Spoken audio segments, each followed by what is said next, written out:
नमस्कार दोस्तों। आज हम बहुत दिनों बाद आपसे रूबरू हो रहे हैं। तो हमारी जो मुख्य बातें रहेंगी इस सेशन की, वो ये रहेंगी कि कट ऑफ को लेकर के। कट ऑफ के बारे में हम पहले भी वीडियो बना चुके हैं, आपको बता चुके हैं। आज भी हम उसी स्टैंड पर कायम हैं। कट ऑफ वही रहने वाली है जो आपको पहली वीडियो में बताया गया था। चाहे अन्य यूट्यूबर्स, चाहे अच्छे अच्छे जो विशेषज्ञ हैं, वो अब भी कम होने के लिए तैयार नहीं है, लेकिन हम अपने स्टैंड पर कायम हैं। अब चूंकि लेवल 1 में से बीएड वाले निकाल दिए हैं, तो हमने पहले भी आपको बताया था कि जनरल में 120 वाला अपने आप को सेफ मान सकता है। तो आज हम उसी स्टैंड पर कायम है अपने पर कि 120 वाला जनरल में सेफ है। और अन्य जो कैटेगरियां हैं वो ख़ास तौर से ओबीसी, ईडब्ल्यूएस और एमबीसी, ये एक एक दो दो नंबर अपने आप को कम मान लें। और एससी एसटी की जो बात है वो अपने नंबर में 5 से लेकर के 7 नंबर तक डाउन कर सकते हैं। तो ये तो लेवल 1 का बताया था हमने पहले, आज भी हम वही बात कह रहे हैं। दूसरी बात हमने की थी लेवल 2 की। तो लेवल 2 में ज़्यादा दिक्कत जो है, समस्या है कट ऑफ को लेकर के, वो मैथ साइंस वाले बच्चों की है। मैथ साइंस वाले बच्चे के नंबर जो हैं वो काफ़ी अच्छे आ रहे हैं। तो हो सकता है उनकी कट ऑफ 125 से 130 के बीच में रह जाए सामान्य वर्ग की। बाद बाकी का जो था आर्ट्स वाले बच्चों का, हिंदी, संस्कृत और एसएसटी वालों का, तो उसमें भी हम यही कह रहे हैं जो हमने पहले कहा था। 120 से 125 के बीच का जो मैटर है, नंबर हैं, और उधर 55 से 60% यदि बीए में, ग्रेजुएशन में उनके में हैं, तो वो बच्चे अपने आप को बिल्कुल रेस के अंदर माने।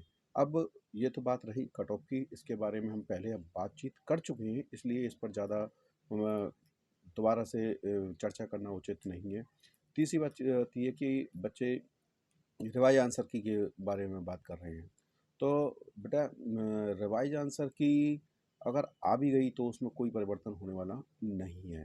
जहाँ तक मैं समझता हूँ, मेरा अनुभव है जो है, रिवाइज आंसर की में कोई भी उत्तर चेंज नहीं होगा। वापस से वही आएगी, कमेटी बनेगी, कमेटी बिल्कुल अपने स्टैंड पर कायम रहेगी जो उन्होंने पहले कहा है। हो सकता है कुछ प्रश्नों में और बोनस मिल जाए, ठीक है नहीं। बोनस की स्थिति में यह है कि जिनके पहले से सही है उनको कोई लाभ नहीं होगा उससे। हो सकता है कि जिनके पहले से गलत हैं उनको लाभ हो, और कुछ बच्चे आपसे भी आगे निकल जाएं, ठीक है। जिनके ज़्यादा ही कम है तो उनसे आपको घबराने की ज़रूरत नहीं है, लेकिन जो एक दो नंबर पीछे हैं और उनको दो तीन प्रश्नों में बोनस मिल गया, तो वो आपसे निश्चित तौर से आगे हो जाएंगे। इतना फ़र्क पड़ेगा, इससे ज़्यादा फर्क नहीं पड़ने वाला है। अगली बात है कि विज्ञप्ति कब तक जारी होगी। तो अपने जो शिक्षा निदेशालय बीकानेर के जो निदेशक हैं, श्री कानाराम चौधरी जी, उन्होंने ये जारी कर दिया है।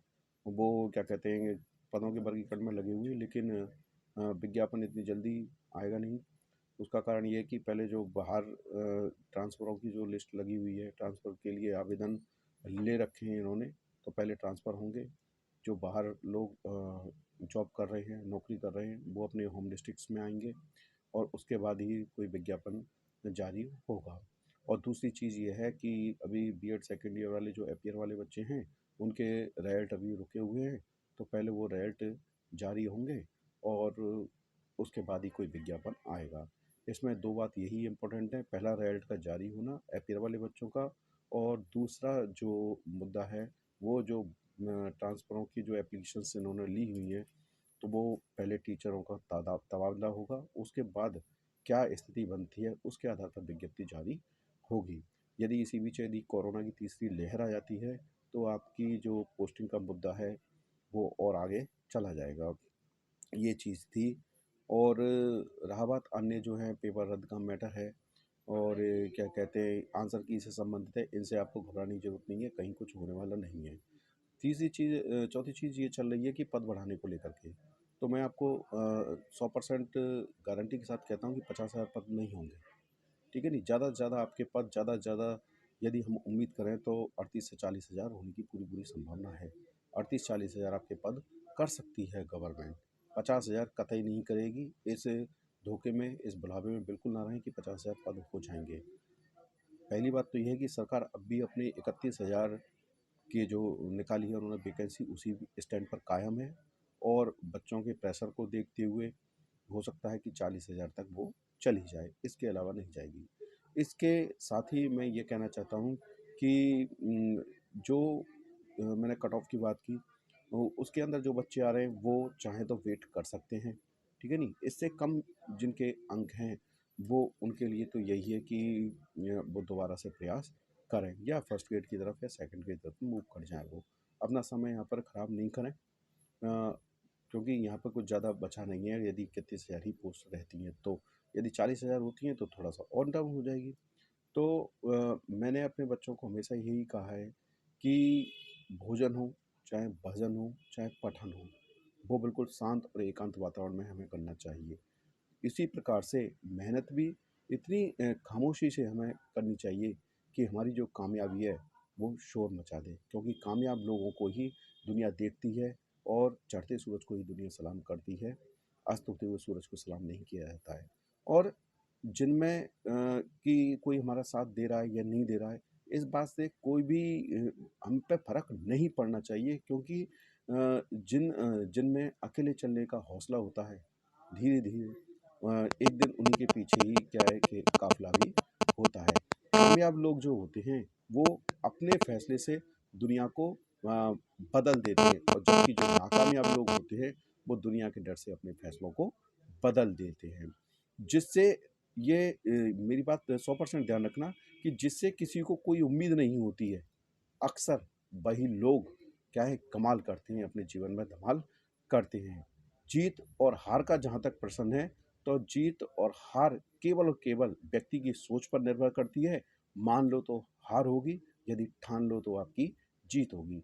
जब तक आप अपने आप से ना हार जाओ, जब तक आप अपने आप से ना हार जाओ, तब तक दुनिया की कोई भी ताकत आपको हरा नहीं सकती है।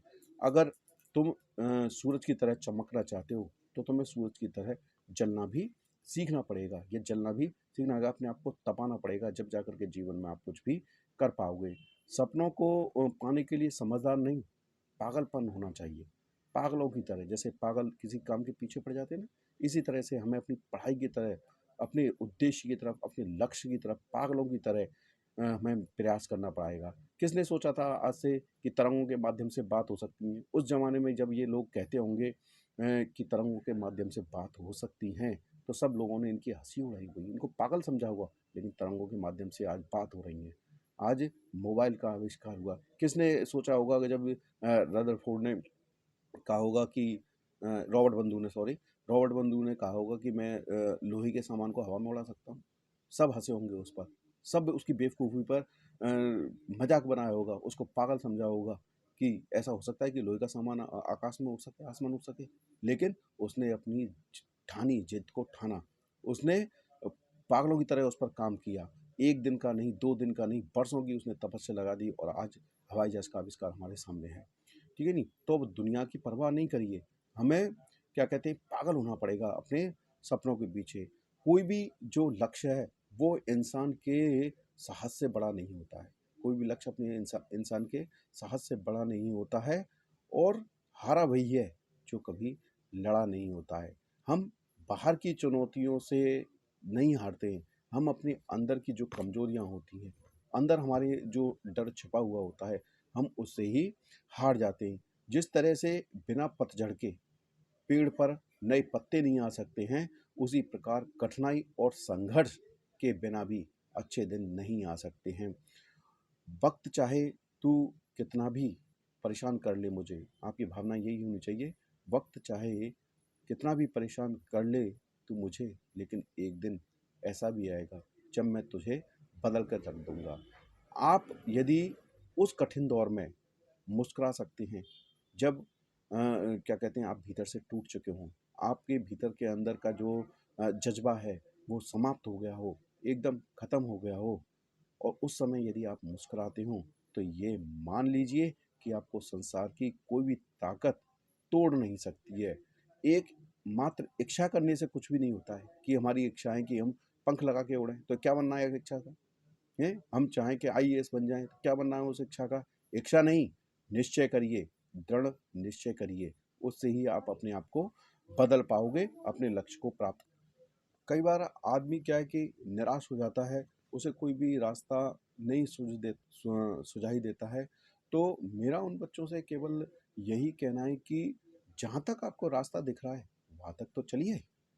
जहाँ तक आपको रास्ता दिख रहा है, वहाँ तक तो चलिए। वहाँ जाने के बाद में आपको आगे का रास्ता भी दिखने लग जाएगा। हर छोटा-छोटे बदलाव, छोटी-छोटी चीज़ें हैं।